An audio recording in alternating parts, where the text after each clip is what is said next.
Olha, então hoje a gente vai começar a falar sobre funções de várias variáveis a valores vetoriais.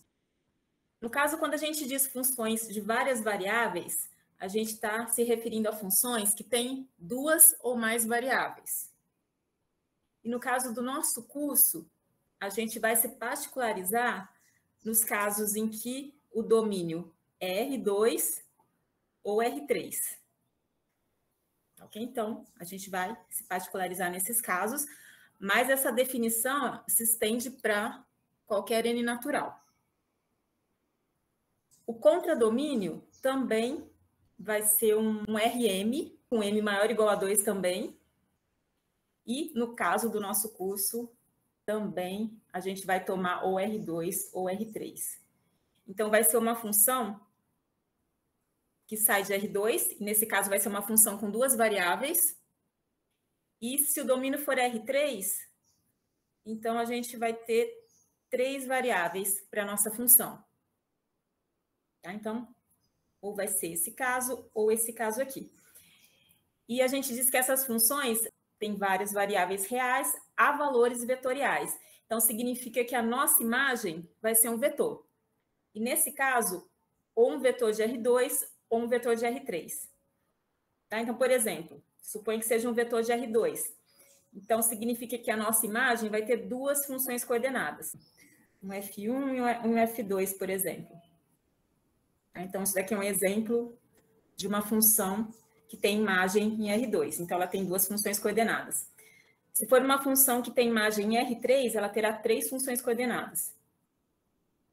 Então, pegando essa função aqui, que ela está nas variáveis x, y e z, então, as nossas funções coordenadas, elas serão desse tipo aqui. Ok? Então, basicamente é isso. Então, a gente vai ter duas ou três variáveis. Nossa imagem será um vetor com duas coordenadas ou com três coordenadas. Então, a partir daqui, a gente vai começar a trabalhar com esse tipo de função. E a gente vai se particularizar num caso que é o caso de campos vetoriais. Eu vou definir isso para vocês na próxima folha. Tá? Então, primeiro, vamos analisar esse exemplo que eu coloquei aqui para vocês, que é o exemplo de uma função que sai de R2 e chega em R3. Pelo fato dela sair de R2, ela tem duas variáveis. E nesse caso eu estou chamando de U e V. Então, essas são as variáveis da minha função f.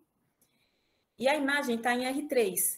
Então, ela precisa ser um vetor de três coordenadas. Então, aqui eu tenho um cosseno de U na primeira entrada, V na segunda e um seno de U na terceira entrada. Eu quero que vocês tentem identificar para mim qual é essa imagem. Tá? Mas antes vou dar uma sugestão para vocês. A gente pode chamar aqui de x, y e z. Ah, então, eu estou chamando de x a função cosseno de U, de y a função v e de z a função seno de U. A ideia é chegar numa equação nessas variáveis e vocês vão ver que acaba sendo a equação de uma superfície, no caso, uma superfície conhecida de vocês lá do cálculo C. Então, a gente vai tentar fazer uma relação entre essas variáveis. Bom, então olhem essas três equações e vejam se vocês conseguem estabelecer alguma relação entre elas. A gente sabe que seno ao quadrado mais cosseno ao quadrado vale 1. Então, se eu pegar essa primeira equação e a terceira, vendo? Eu posso escrever x ao quadrado mais z ao quadrado. Consequentemente, eu vou ficar com cosseno ao quadrado de u mais seno ao quadrado de u. E isso a gente sabe que vale 1. Então, cosseno ao quadrado de u mais seno ao quadrado de u, isso vale 1. Portanto, a gente tem que x ao quadrado mais z ao quadrado é igual a 1. Então, a gente tem essa identidade que está relacionando x e z, que no caso é a primeira e a terceira entrada aqui do meu vetor. E eu vou deixar esse y aqui sozinho, e nesse caso, Esse V, ele pode assumir qualquer valor real.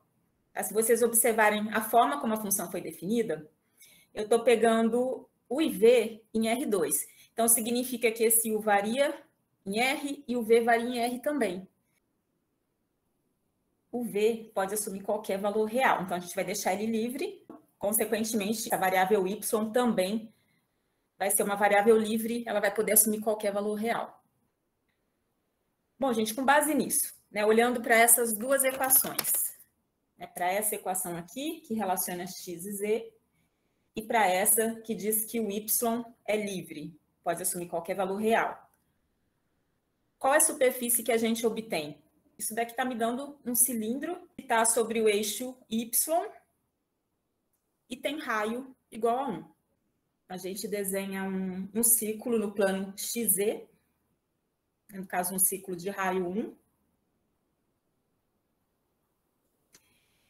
E como o y pode assumir qualquer valor real, a gente faz um deslocamento desse círculo ao longo do eixo y, tanto na parte positiva quanto na parte negativa. Funções desse tipo, quando a gente sai de R2 e chega em R3, elas acabam descrevendo para a gente superfícies que estão em R3. E esse tipo de função vai entrar um pouquinho mais para frente no curso, para ser mais exata, na segunda parte do curso, quando a gente voltar do recesso, a gente vai começar estudando parametrização de superfícies e serão por funções desse tipo aqui, funções de duas variáveis, tá? Mas isso vai ficar para a segunda parte do curso. E agora a gente vai para o caso particular, que é conhecido como campos vetoriais. E campos vetoriais são funções de várias variáveis a valores vetoriais. Entretanto, domínio é igual a contradomínio. E no caso do nosso curso, como a gente está estudando R2 ou R3, então a gente vai ter esses dois tipos de campos vetoriais. Ou de R2 em R2, ou de R3 em R3. A gente vai começar com um exemplo de um campo de R2 em R2. Inclusive, na aula que eu postei para vocês, na aula síncrona, eu dei um exemplo de campo vetorial, também de R2 em R2. Eu expliquei para vocês como que a gente representa graficamente um campo. E aqui, novamente, nesse exemplo, a gente vai trabalhar com essa representação geométrica. Então, observem que ele é definido por essa expressão. Eu estou pegando o par xy e estou levando em menos x menos y. Portanto, aqui a gente vai acabar obtendo vetores em R2, tá? Então, vetores com duas coordenadas. E a gente vai fazer o seguinte, a gente vai fixar alguns pontos do nosso domínio, e para esses pontos a gente vai fazer o esboço aí dos vetores correspondentes. Uma função que tem domínio igual a contradomínio possibilita que a gente faça a representação tanto dos pontos do domínio quanto dos pontos do contradomínio em um mesmo plano cartesiano. Tá? Então, é isso que a gente vai fazer nesse caso. A gente vai representar tanto os pontos do domínio quanto os vetores do contradomínio nesse mesmo plano que eu desenhei. Vou começar por esse ponto aqui, tá? O ponto 1, 0. Eu vou fixar também esse ponto aqui, que está sobre o eixo Y. No caso aqui, supõe que seja 1, aqui 1 também. Tá? Então, esse outro ponto que eu fixei é o ponto 0, 1. Vou pegar mais um, né? Esse ponto aqui que está na parte negativa de x,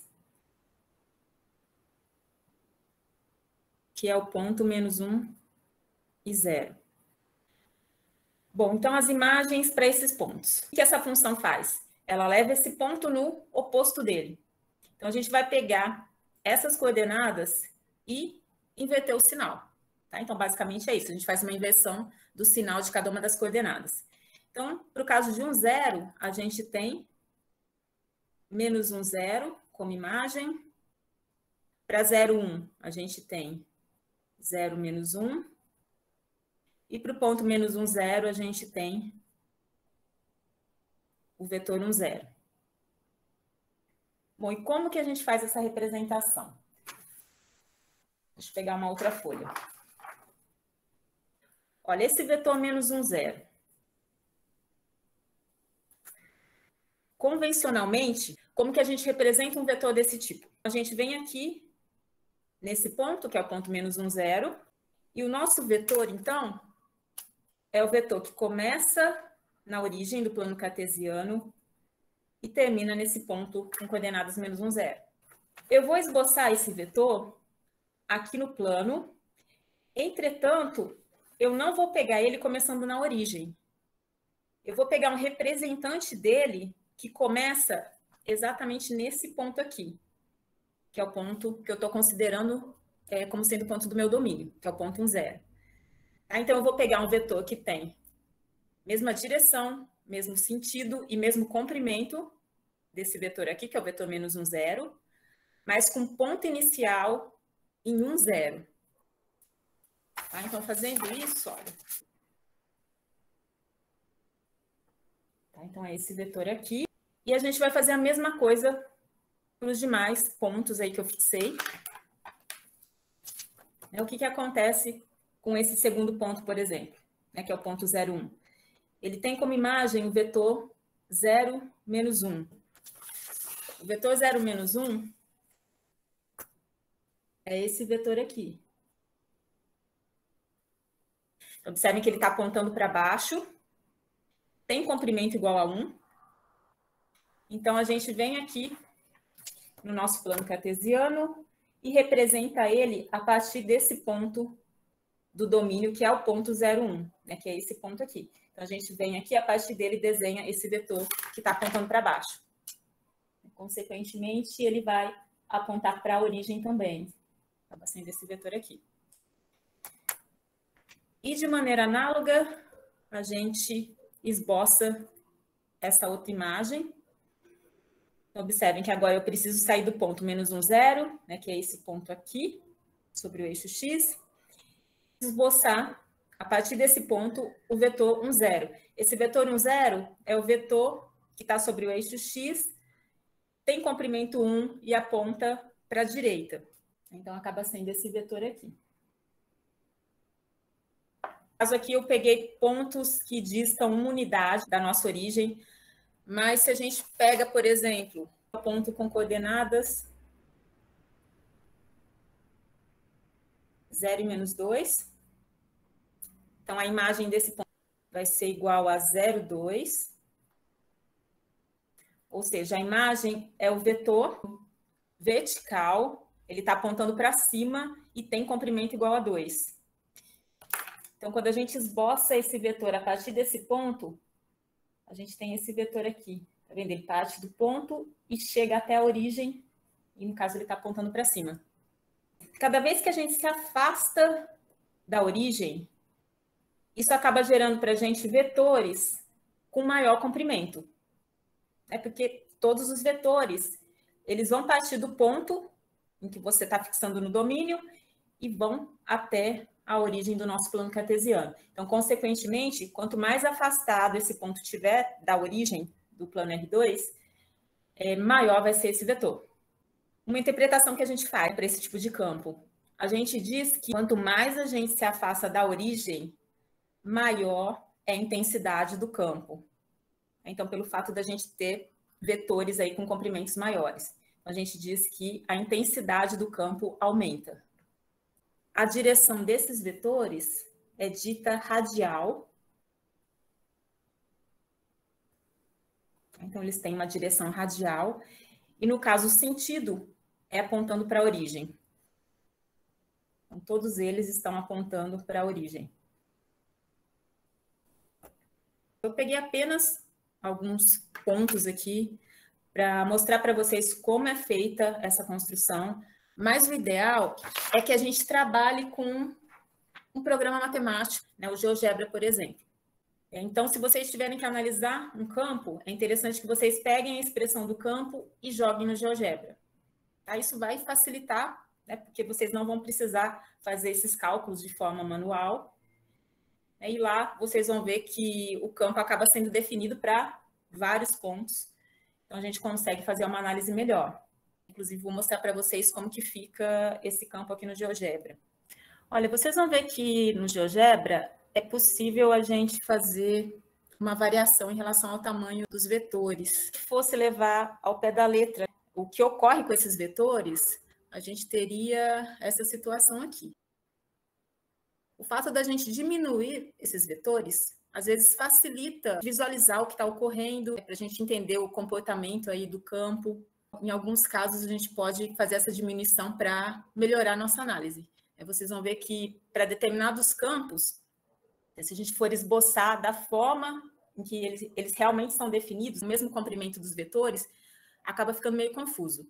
Bom, então aqui, para todos os pontos que a gente fixou, a gente tem o mesmo comportamento. Então, os vetores, eles apontam para a origem. Então, todos têm direção radial. E conforme a gente se afasta da origem, a intensidade aumenta. Deixa eu só colocar para vocês o exemplo lá da videoaula assíncrona. No caso lá, eu defini o vetor 0x². Deixa eu diminuir aqui um pouquinho para ficar melhor. Bom, então quem viu a videoaula, o que acontece com esse campo, 0x²? Todos os vetores desse campo são vetores da forma 0 e um número positivo, né, um valor positivo. Então, consequentemente, todos estarão apontando para cima. E conforme a gente se afasta do eixo y, tanto para a direita quanto para a esquerda, há um aumento no comprimento desses vetores. Então, está ocorrendo um aumento de intensidade, né, conforme a gente se afasta do eixo y, no caso. Bom, gente, então, voltando.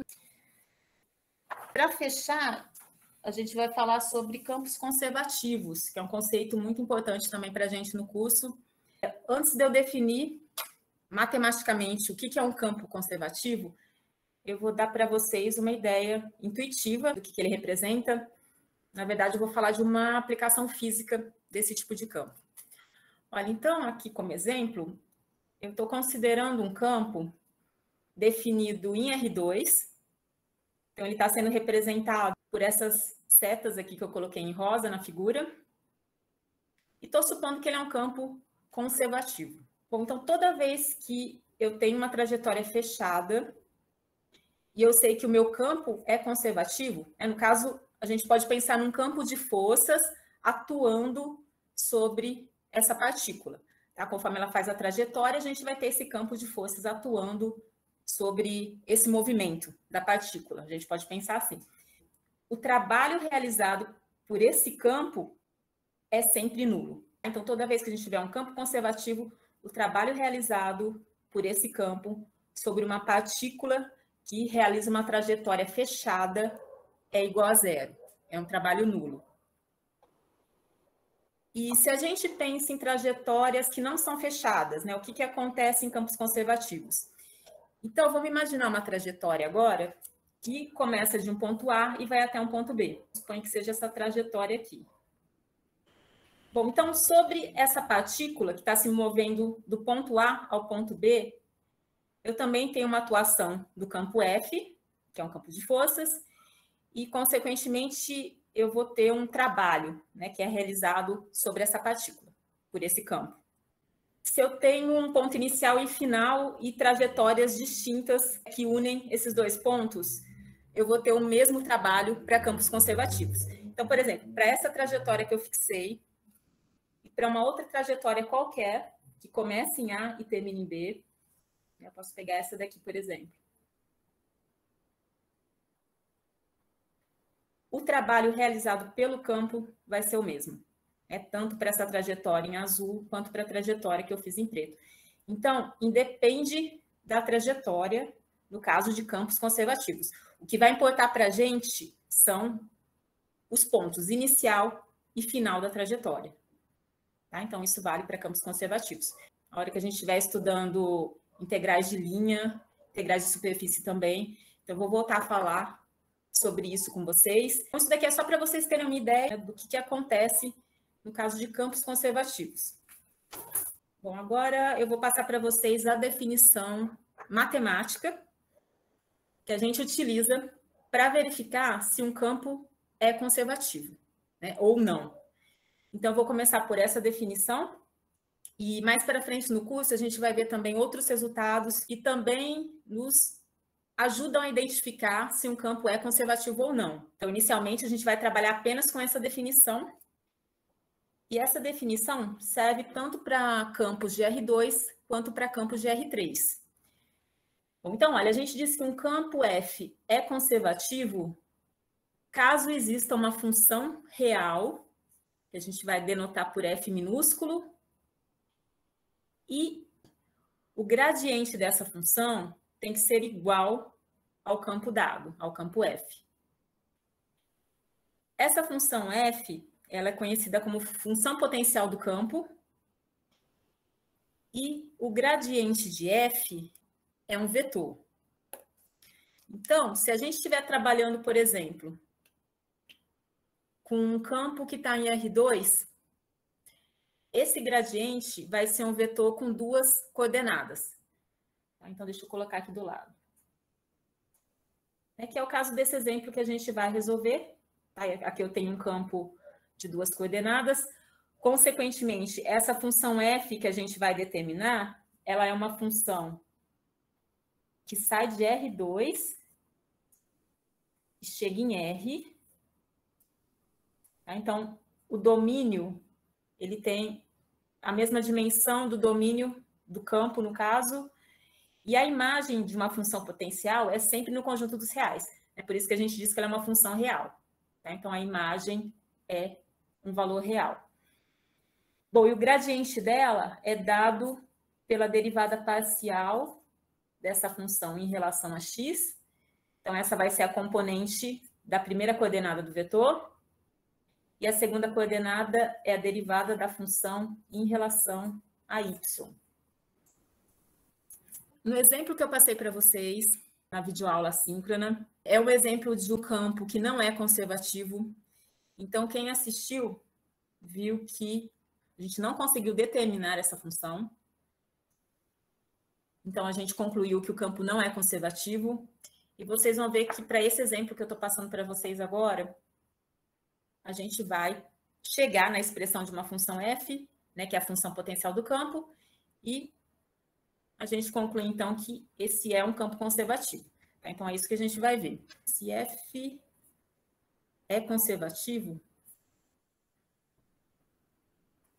então, existe uma função f, que nesse caso é uma função de R2 em R,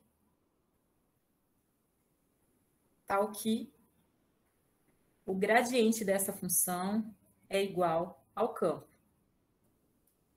Bom, então, a gente vai trabalhar em cima dessa identidade, tá? A gente vai resolver essa identidade e tentar chegar na expressão dessa função.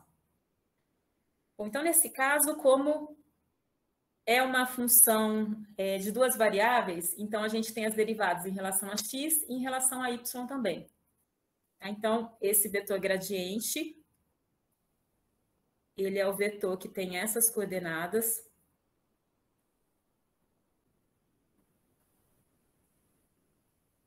Então, vou ter que igualar esse vetor ao campo dado, que no caso é menos x menos y. E observem que dessa forma a gente tem uma igualdade de vetores. E uma igualdade de vetores vale quando as coordenadas correspondentes são iguais. Então, dessa forma, eu consigo montar um sistema com duas equações. A primeira é a derivada de f em relação a x igual a menos x. E a segunda equação é a derivada de f em relação a y igual a menos y.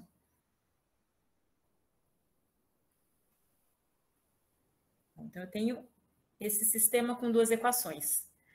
Agora, é trabalhar em cima dessas duas equações para chegar na expressão da função f. Então, como eu disse para vocês, no caso de campos conservativos, a gente consegue chegar nessa função, vocês vão ver que é o caso desse exemplo, mas quando o campo não é conservativo, a hora que a gente está resolvendo esse sistema, a gente chega em algum tipo de contradição. Foi o que aconteceu no exemplo que eu passei para vocês, na videoaula assíncrona. Olha, o que eu vou fazer nessa primeira passagem? Eu vou integrar os dois lados dessas equações. E a gente tem um resultado lá do cálculo 1, que é conhecido como Teorema Fundamental do Cálculo. Tá? Vejam se vocês lembram desse resultado. Que se vocês têm a integral de uma derivada, tá pensando em funções de uma única variável. Depois a gente passa para duas. Então, vamos supor que eu tenha a derivada de uma função f, de uma única variável, e eu vou, então, trabalhar com a integral dessa derivada. Isso resulta no quê? Isso dá para a gente a própria função, né, mais a constante de integração, que é um número real nesse caso. Então, isso vem lá do Teorema Fundamental do Cálculo. Basicamente, ele diz que integral e derivada são operações opostas. Então, se a gente pega uma função, deriva essa função e depois integra, a gente acaba obtendo a própria função, mais uma constante. Para funções de várias variáveis, a gente tem resultados semelhantes. Então, por exemplo, agora eu vou pegar uma função com duas variáveis, x e y. E eu vou derivar ela em relação a x. Bom, então se eu derivo ela em relação a x, e em seguida eu integro ela em relação a x também, isso acaba me dando a própria função. Mais uma constante, nesse caso, nessa constante, pode aparecer a variável y. E o mesmo vale se a gente pega essa mesma função de duas variáveis, faz a derivada parcial em relação a y, e em seguida integra em relação a y. Então, isso acaba me dando a própria função. Qualquer função que dependa de x vai ser uma constante para a gente nesse caso. Então, são esses resultados que a gente vai utilizar.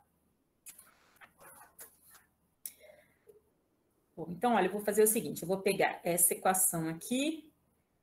Como aqui está aparecendo a derivada parcial em relação a x, eu vou integrar os dois lados dela em relação a x. Então, aqui aparece uma integral dessa derivada.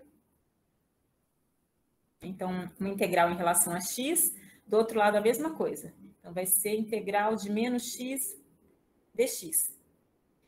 E para essa segunda expressão, eu também vou aplicar a integral, né, dos dois lados, mais a integral em relação à variável y. Então, eu integro essa derivada parcial de f em relação a y, tá? Então, aqui aparece um dy, e do outro lado eu vou ficar com menos y dy. Bom, e fazendo isso, eu consigo aplicar esse resultado que eu acabei de passar para vocês, né? Tanto para essa integral quanto para essa, tá vendo? Então, aqui como resultado, eu vou ter a minha função f, e aqui também eu acabo tendo a função f. Mais a constante, que nesse caso aqui de cima vai ser uma constante que depende de y, e aqui embaixo pode depender da variável x. Dessa primeira expressão aqui, eu vou ficar com f de xy. Essa constante que está aqui, eu vou jogar para o outro lado da expressão, né, porque aqui também acaba aparecendo uma constante, e eu vou juntar tudo e denotar por esse cy que está aqui. Olha, então essa integral, né, no caso eu estou integrando em relação a x, então acaba ficando menos x ao quadrado sobre 2. Aí aqui eu vou ter uma constante de integração, pode depender de y, e eu vou juntar a constante desse lado com a constante desse lado aqui, numa mesma constante cy. Para a segunda, desse lado, eu tenho a função f. Deixa eu passar para cá. E do outro lado, eu estou integrando menos y em relação a y. Então, isso me dá menos y ao quadrado sobre 2. Então, aqui eu somo a constante de integração, que nesse caso pode depender da variável y. Então, a gente chega nessas duas equações. Nosso objetivo é chegar na expressão da função f. É isso que a gente quer. Bom, para finalizar, o que a gente faz? A gente compara esses resultados que a gente acabou de obter. Observem que as duas equações estão relacionadas à função f. Então, a primeira equação está me dizendo que a função f é um menos x ao quadrado sobre 2 mais uma expressão que depende da variável y. E a equação 2 está me dizendo que a função f, ela tem o termo menos y ao quadrado sobre 2, mais uma expressão que depende da variável x. Então, a gente vai relacionar essas duas identidades para descobrir quem são essas constantes. Pela equação 1, eu tenho que isso é igual à minha função f. E pela equação 2, eu tenho que essa mesma função f é igual a menos y ao quadrado sobre 2 mais cx. Então, no fundo, a gente tem essa identidade. Então, percebam que é possível a gente ter uma identidade dessas expressões fazendo essa relação. Eu posso tomar esse cy como sendo esse menos y ao quadrado sobre 2 e posso tomar esse cx como sendo esse menos x ao quadrado sobre 2. E com isso, eu tenho a expressão de f. Portanto, a nossa função f ela vai ser igual a menos x ao quadrado sobre 2 menos y ao quadrado sobre 2. Quanto à equação 1, quanto à equação 2 me diz isso. Pela equação 1, eu sei que esse cy vale menos y ao quadrado sobre 2, né? Então eu tenho exatamente essa expressão. Aí pela equação 2 a mesma coisa. Eu identifiquei o cx como sendo menos x ao quadrado sobre 2, né? Então somando os dois termos eu chego nessa expressão. Bom, no caso de campos não conservativos, vocês vão ver que a hora que a gente estiver resolvendo esse tipo de sistema, a gente chega num absurdo. Um exemplo para vocês. A gente poderia, por exemplo, chegar em algo desse tipo.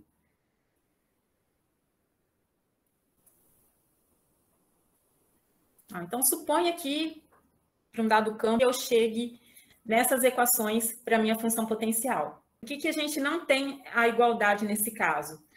Olha, eu poderia dizer que esse cy, né, que é a minha incógnita aqui, é essa expressão. Entretanto, eu não posso dizer que o cx é igual a essa expressão aqui de cima, porque essa função cx ela tem que ser uma função que depende apenas de x. E nesse caso, acaba dependendo de um y, tá vendo? Então, a gente tem um problema aqui. Então, é esse tipo de contradição que vai acontecer no caso de campos não conservativos, que é o caso do exemplo que eu dei para vocês na videoaula. Bom, então é isso. Essa é a função potencial do campo F. E a partir do momento que a gente consegue exibir a função potencial, a gente conclui que o campo é conservativo. Então, portanto, F é conservativo. Bom, o exercício acaba aqui, mas tem uma maneira da gente verificar se os cálculos que a gente realizou estão corretos. Tá? Então, deixa eu só mostrar para vocês para a gente fechar. Bom, voltando na definição. A gente sabe que um campo é conservativo se ele satisfaz essa condição. O vetor gradiente da função potencial é igual ao campo. Então, a partir do momento que a gente tem a função potencial, né, que no caso é essa expressão aqui, né, deixa eu passar lá para cá. É menos x ao quadrado sobre 2, menos y ao quadrado sobre 2. O que a gente pode fazer para verificar se ela está correta? É calcular o vetor gradiente dessa função que a gente acabou de obter e verificar se vai bater com o campo que foi dado. Então, olha, nesse caso, eu vou calcular o gradiente dessa função. Então, o gradiente é a derivada de f em relação a x na primeira entrada e a derivada de f em relação a y na segunda. Bom, então, se eu pego essa função, derivo ela em relação a x. Nesse caso, eu olho para y como sendo uma constante. Portanto, esse termo se anula, e quando a gente deriva o primeiro em relação a x, vai cair esse 2, cota com 2 que está dividindo, acaba sobrando apenas menos x. E quando a gente deriva em relação a y, acontece o inverso. Agora a gente olha para x como sendo constante, a derivada desse termo se anula, e a derivada do segundo termo dá menos y. Aí é justamente o nosso campo F, que foi definido inicialmente. Então, isso é uma forma da gente verificar se a função que a gente obteve está correta. A gente não errou em nenhum cálculo aí na hora de resolver as integrais, então a gente pode fazer essa verificação.